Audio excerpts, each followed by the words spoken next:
Olá, seja bem-vindo a mais um vídeo do meu canal. Se você ainda não me conhece, eu sou a doutora Luana Campos e nesses vídeos, para quem já me acompanha sabe, mas para quem ainda não acompanha, nesses vídeos eu trago novidades sobre laser terapia nas áreas da saúde, principalmente odontologia, que é a minha área de atuação.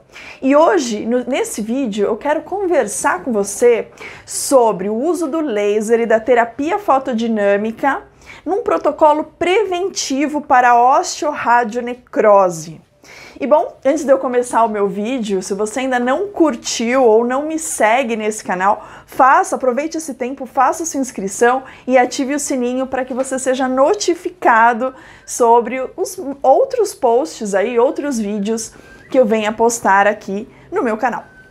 Mas enfim, vamos lá, então hoje eu quero conversar com você muito sobre esse tema baseado em um artigo científico publicado em revista internacional, agora de 2020, onde eu trago uma técnica que tem funcionado muito satisfatoriamente na minha prática clínica.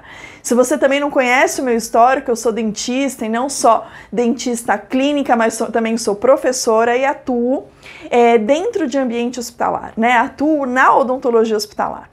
Então hoje eu trago um pouco desse caso clínico para a gente discutir parâmetros e condutas do dentista frente aí a pacientes com alto risco ao desenvolvimento da osteoradionecrose. E antes de eu explicar propriamente, o caso do meu paciente que eu trago aqui hoje, eu queria conversar com você um pouco sobre o temor que nós dentistas temos frente a pacientes que foram irradiados e que têm aí indicação para exodontia, para extração de algum elemento dentário, de algum dente que esteja ali próximo do campo de irradiação. Ok? Nós sabemos que pós-radioterapia esse paciente tem ali uma série de alterações naquele osso que foi irradiado que realmente diminui o aporte sanguíneo, promove hipóxia daquele osso e a gente tem uma certa dificuldade para alcançar a cicatrização tecidual. Então nós temos, baseado em diversas bibliografias, livros e artigos, quase que uma contraindicação aí para esses procedimentos de extração dentária em pacientes pós-radioterapia na região de cabeça e pescoço. E bom, quando nós pensamos em ossos dos maxilares com indicação de extração dentária em pacientes irradiados, a mandíbula, por ser um osso mais compacto, é ainda mais complicado o manejo ainda. E bom, frente a todo esse estigma, e dificuldade que realmente nós temos para estabelecer um protocolo de tratamento para a osteoradionecrose e até para prevenção dessa doença, que ainda é muito pouco estudada, perto da sua complexidade, é importante a gente compartilhar realmente aqueles dados que realmente vêm dando certo e que podem então beneficiar muitas pessoas do mundo inteiro, enfim. Então hoje eu trago um caso para a gente justamente discutir um pouco desses achados que eu tenho tido nas minhas pesquisas, ok? Esse caso aqui é de um homem de 62 anos, tá? Que ele tem um histórico de câncer de base de língua e ele fez a remoção cirúrgica desse tumor. Fora o procedimento cirúrgico, ele foi então submetido a 35 sessões de radioterapia, tá? Com doses diárias de 2 grays, totalizando ao final 70 grays. E além da radioterapia, esse paciente fez também sessões de quimioterapia adjuvante, com o fármaco cisplatina, total de 6 ciclos semanais. Bom, durante todo o tratamento de radioterapia e quimioterapia desse paciente, ele foi acompanhado pela equipe de medicina oral, inclusive por mim, durante todo aquele tratamento, fez sessões de laser terapia para mucosite, que é protocolo do hospital. Porém, esse paciente, apesar de não ter sofrido com a mucosite, porque teve todas aquelas lesões muito bem controladas pela laser terapia e cuidados odontológicos, depois de um ano da radioterapia, nós descobrimos que ele não seguiu alguns protocolos recomendados para higiene oral e, enfim, ele retorna em consulta odontológica com todos os dentes remanescentes acometidos por cárie de radiação. E eu espero que vocês consigam identificar a complexidade desse caso, tá? Então nessa imagem a gente consegue ver todos os dentes dele superiores acometidos por cárie de radiação, tá? Naquele local clássico, né, do terço cervical.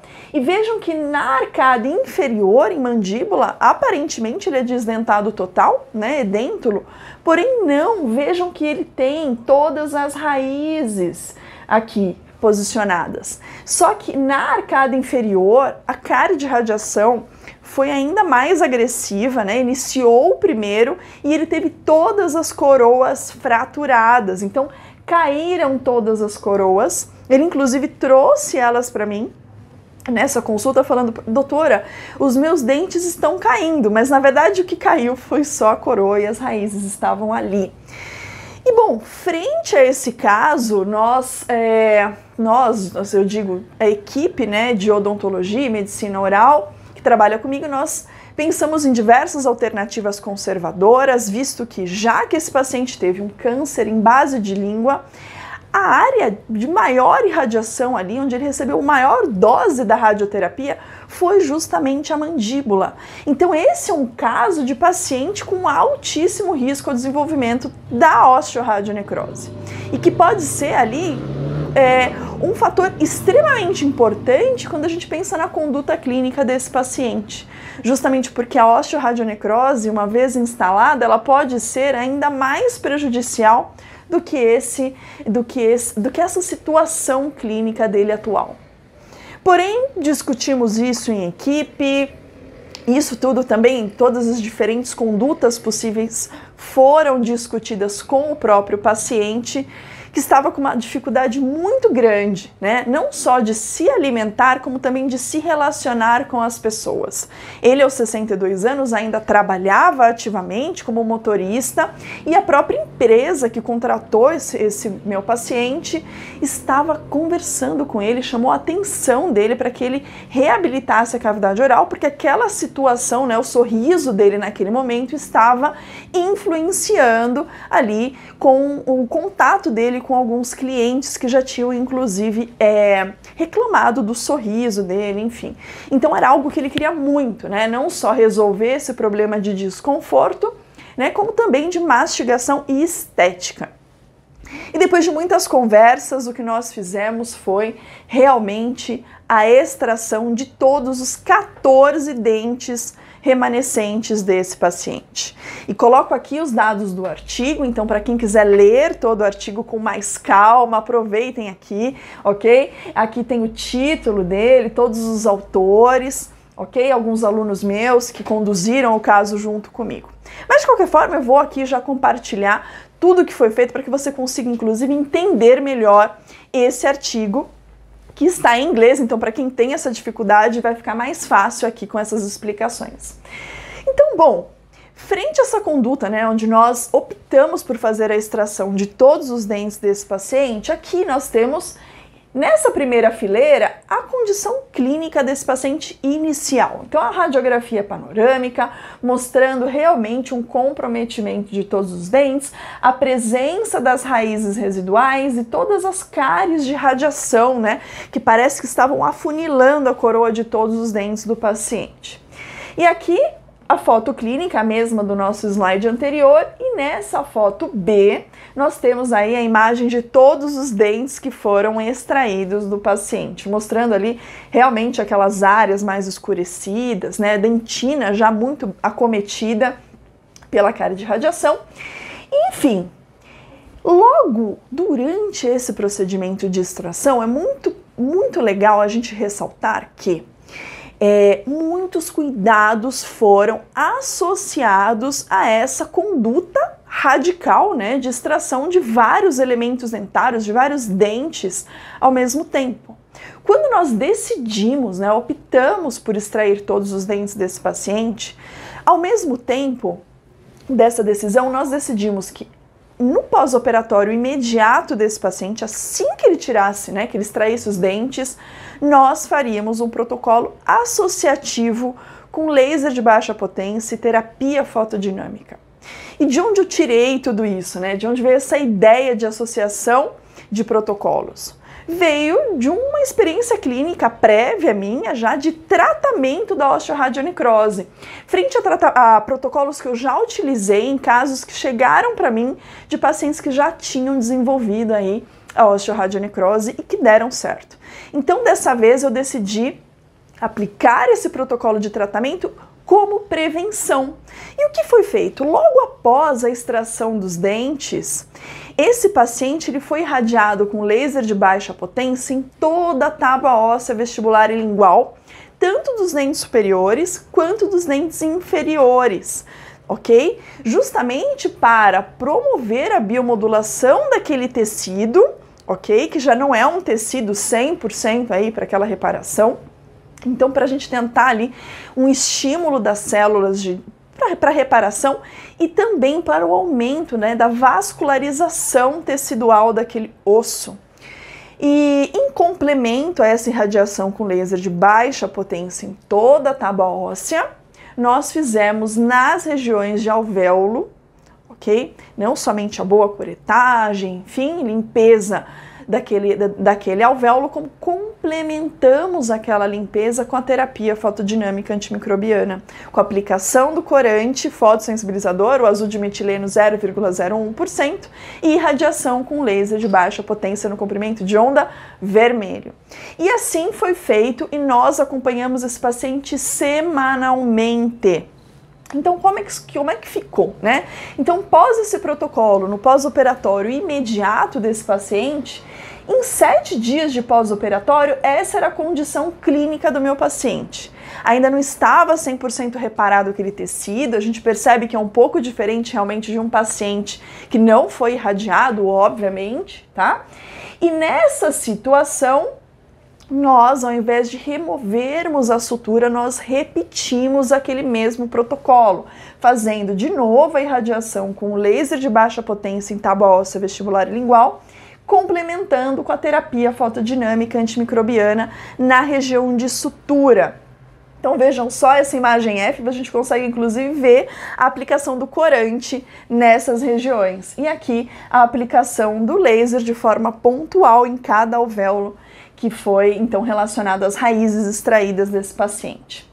E vejam só agora essa sequência, que é o mais interessante desse artigo, ok? Que é justamente o pós-operatório a partir de 15 dias. A partir de 15 dias, em um paciente normal, né? Normal que eu digo, um paciente que não foi irradiado, nós já temos praticamente 100% de reparação tecidual, sem nenhuma sintomatologia.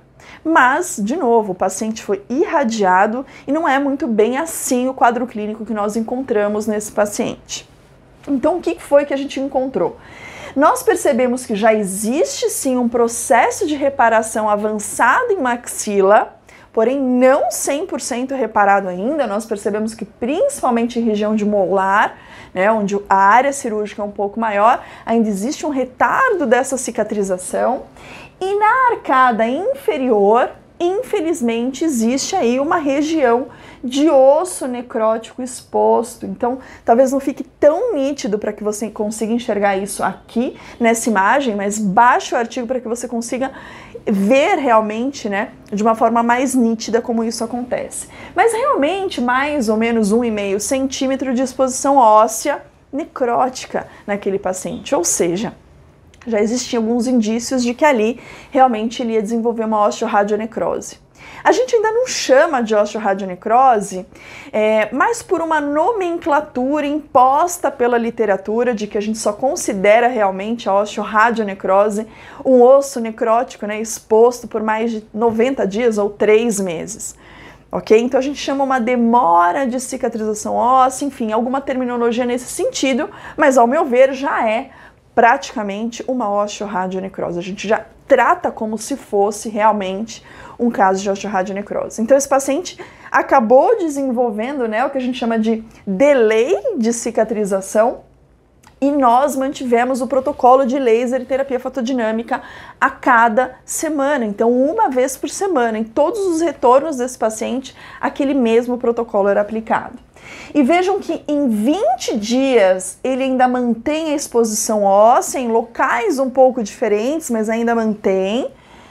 ok? Inclusive com tecido um pouco eritematoso e edemaciado ao redor dessa exposição óssea. Então, 30 dias depois, esse paciente chega para a consulta odontológica sem aquele osso exposto, ok? Em nenhum momento eu cutuquei aquele osso ou fiz eu propriamente, né?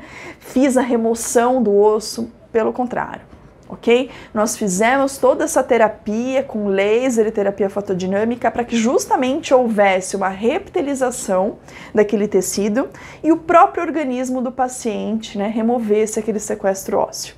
E foi realmente isso que aconteceu. E, no entanto, né, apesar de todo esse sucesso, então deu certo, o paciente realmente teve aí um reparo satisfatório dessa região, o paciente me cobrava uma reabilitação, porque era esse, né, o objetivo dele desde o início, voltar para o emprego, ter aquele emprego tão realmente necessário para ele de volta, ok? E pensamos muito sobre isso também, novamente em equipe, nada foi feito de forma aleatória, impulsiva, nós calculamos tudo, pensamos em tudo e realmente fizemos então a reabilitação desse paciente, que foi acompanhado por um período aí de 30 dias, um pouquinho mais, e aí então ele foi, foram feitas as moldagens para que ele fosse reabilitado com prótese total superior e inferior. A prótese total superior provisória, né, ela foi feita de forma convencional, porém a prótese inferior, que justamente iria apoiada ali, né, foi apoiada naquele osso que foi mais irradiado, que já teve todo aquele histórico, né, de demora para cicatrização, eu conversei com o protético para que ele fizesse uma base em resina soft, ok? Justamente para ele ter um pouco mais amortecido o impacto da mastigação. E assim foi feito, e assim esse paciente foi reabilitado. E esse paciente ficou em acompanhamento, né, está em acompanhamento há mais de um ano, sem recidiva da osteoradionecrose, sem nenhuma outra alteração né, que incluísse aí alguma alteração óssea que nós pudéssemos aí classificar como osteoradionecrose. Pelo contrário, ok? Está super bem e sem nenhum problema. Então é um protocolo muito satisfatório que nós temos usado em outros pacientes e que justamente todo esse sucesso aconteceu, e por isso até que eu escolhi esse artigo para compartilhar hoje com você. Só que antes de finalizar, eu gosto sempre de colocar aí uma questão ainda mais importante, ok? Que é a responsabilidade clínica. O que seria essa responsabilidade clínica, né? Esse é um caso clínico e nós sabemos, né, quem faz pesquisa, principalmente, né, quem faz pesquisa e está no meio acadêmico, nós sabemos que artigos de caso clínico, relatos de caso, eles têm baixa evidência frente a outros trabalhos, ok? Então, esse é um primeiro sinal. Obviamente que com osteoradionecrose fica muito difícil de conduzir trabalhos duplos cegos e randomizados, que seriam obviamente o mais indicado nesse caso para protocolar realmente um tratamento ou uma manobra preventiva. Porém, relatos de caso clínico, eles são altamente importantes, principalmente quando esses relatos já apresentam resultados satisfatórios. Então hoje eu trago esse vídeo para você para justamente ampliar a sua visão com relação à doença e você entender que sim, já existem estudos, já existem terapias que podem sim hoje facilitar o manejo do paciente oncológico, e essa realmente é uma alternativa que tem ganhado muitas proporções, altas proporções realmente com relação aí à prevenção e tratamento da osteoradionecrose. Se você já tem experiência com isso, já usou essa terapia, comente aqui. Eu quero saber também um pouco sobre a sua experiência. E se você ainda não tem a experiência e quer saber mais, comente também para que a gente consiga aí discutir ainda mais esse assunto. Eu espero que você tenha gostado do vídeo, aproveitado esse vídeo e te encontro no próximo vídeo. Até mais!